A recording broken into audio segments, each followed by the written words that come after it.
肺癌术后咳嗽，原因是怎么导致的呢？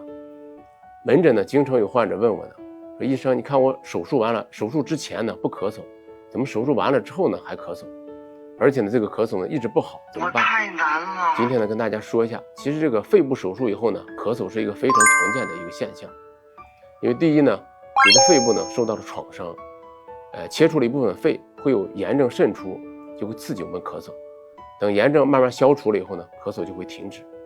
或者呢涉及到肺叶切除以及淋巴结清扫，肺受到了损伤也会引起咳嗽。第二呢，就是气管和支气管以及呢神经受到了刺激，在手术过程中呢，麻醉的插管以及手术器械呢，会对气道呢产生直接的一个机械性的刺激。